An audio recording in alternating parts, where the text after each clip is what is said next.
Saudara-saudari yang terkasih di dalam Tuhan kita Yesus Kristus, kembali lagi kita akan bersama-sama merenungkan firman Tuhan yang terdapat di dalam Injil Lukas pasal 16 ayat 19 hingga ayatnya yang ke-31.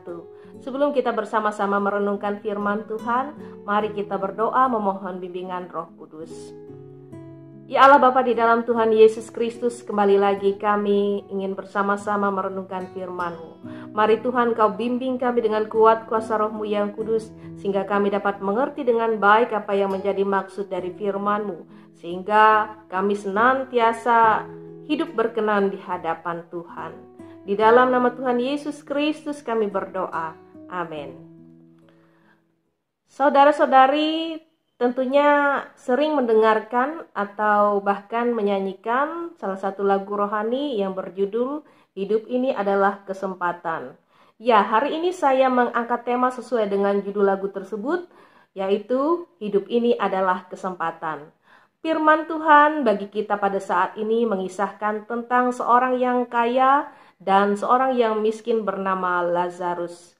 Kehidupan orang kaya itu dihabiskan dengan gaya hidup yang hanya berpusat pada diri sendiri, sehingga ia tidak memperhatikan, peduli, bahkan tanpa belas kasihan terhadap orang lain.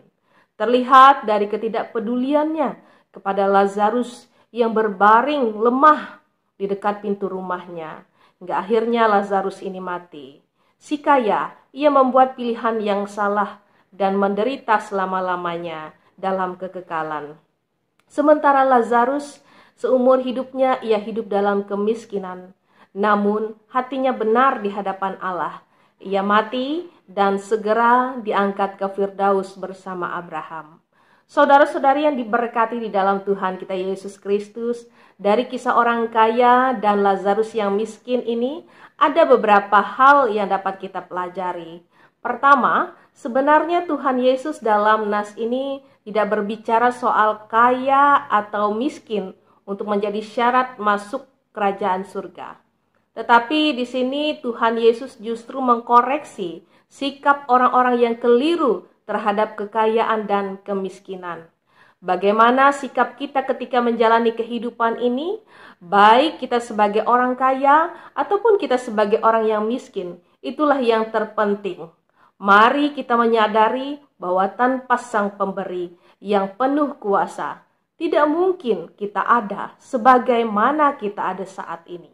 Sehingga kita tidak akan pernah melepaskan iman kita kepada Allah dan senantiasa memiliki hati yang benar di hadapan Allah.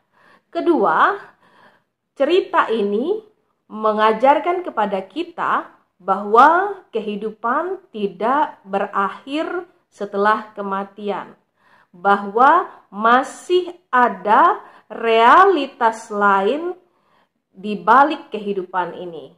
Kematian hanyalah merupakan gerbang menuju kehidupan berikutnya. Satu hal yang penting, bahwa kehidupan kita di dimensi berikutnya itu sangat bergantung pada kehidupan kita sekarang ini.